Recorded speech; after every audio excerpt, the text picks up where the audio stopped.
Welcome to Somewhere in October. I'm Alex, and we're going to do a quick review of the movie Weapons. Kind of like a discussion. There is going to be spoilers. I actually just filmed a reaction to Evil Dead. I watched Weapons the other night, and I was late seeing this because when I was supposed to see it, Meadow hurt herself, so I've just been totally off my new movie game. I feel so late to the party, and I will say this is going to have spoilers. This is your warning. Click off now because what I need to tell you next is already a spoiler. So I already knew it was going to be witches, and I saw the memes and the pictures of Gladys with her red hair everywhere. Going into this movie with that still didn't ruin it for me. It still didn't ruin it for me. I thought this movie was exceptional. I thought it was beautifully shot. I thought the characters were really great. You could get invested in them. The story I liked that we got the different POVs and we would go back in time but then a little bit forward. It almost felt like an anthology, which you guys know I love. Now, I do have some negatives, but we'll save that for a second. Let's talk the pros first. The concept itself is so fascinating, and the fact that it was narrated by a young girl or a young child. What I like about this story, and this is a pro for me that may be a con for others, I don't think we needed all this lore or background into how Gladys figured this out, where this witchcraft comes from, any of that. Because I like sometimes, and this is like a weird comparison, sometimes I will listen to podcasts that cover experiences or topics like supernatural that are experienced in different places all around the world. And then sometimes you get this random story from this random person in this random town that you've never heard of, and it's the most bizarre thing, but it is so individual to that place and that person, like, it's not something universally experienced or known about.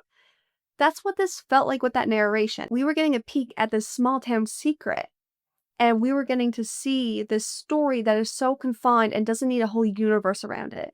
And I find sometimes I'm overwhelmed with movies like that because movies that make you think or understand that something is way bigger than what it is, but you're not gonna get it all right now, I like to get it sometimes, and we got it in this one. I think the kid who played Alex did an exceptional job.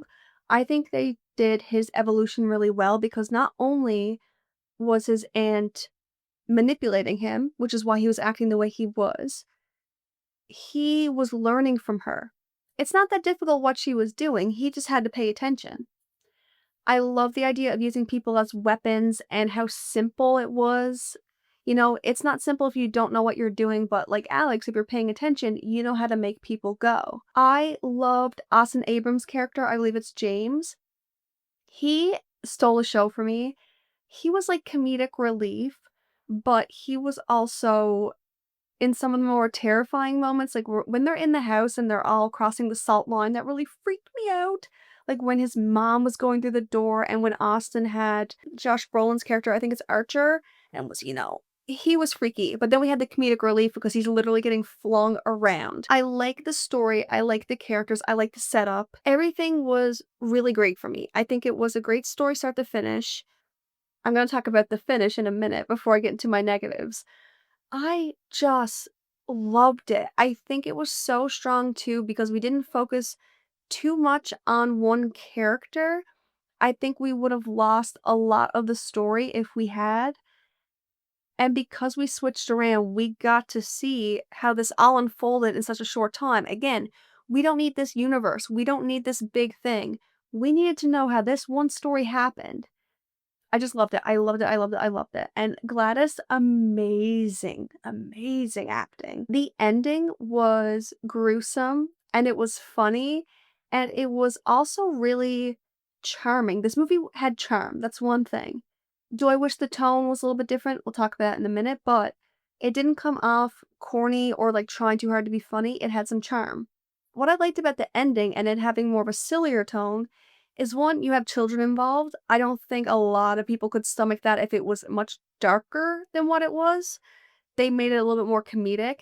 Seeing the kids running through houses and the glass smashing, I love that. Like, I just want to keep watching that over and over.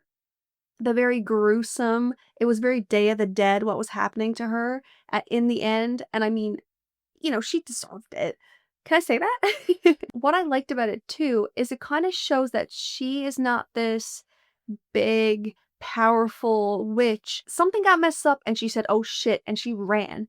So that's why I also think that, like, for me, all my questions were answered because the movie never really hinted at there being more. The movie never really made me feel like it was an overpowering force, like Gladys was some being that we could never stop.